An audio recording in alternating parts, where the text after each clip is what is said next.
एक बार एक बूढ़ी माँ को उसके बेटे ने एक वृद्ध आश्रम में ले जाकर छोड़ा।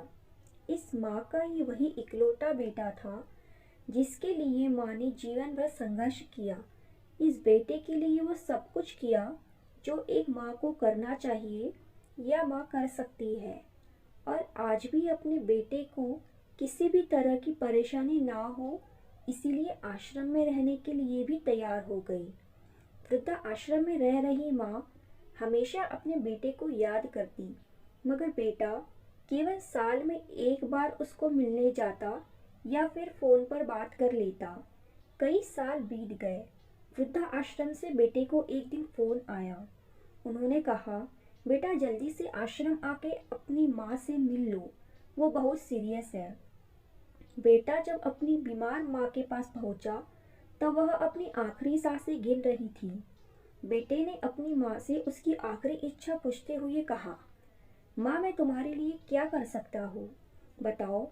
माँ ने कहा, बेटा इस आश्रम में गर्मी और मच्छर बहुत ज़्यादा है, यहाँ पर कुछ पंखे लगवा देना।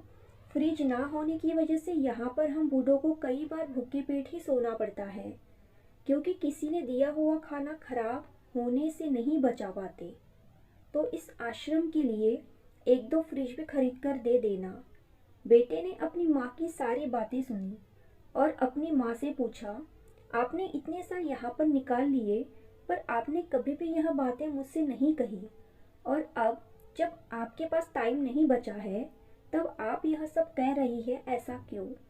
माँ ने बेटे को जवाब देते हुए कहा, बेटा मैंने गर्मी भूख और पीड़ा सहन कर ली, लेकिन मुझे पता है जब तेरे बच्चे तुझे यहाँ पर छोड़कर जाएंगे तब तो यह सब सहन नहीं कर पाएगा, इसलिए तेरी सुविधा के लिए मैं तुझे यह सब लगाने के लिए कह रही हूँ।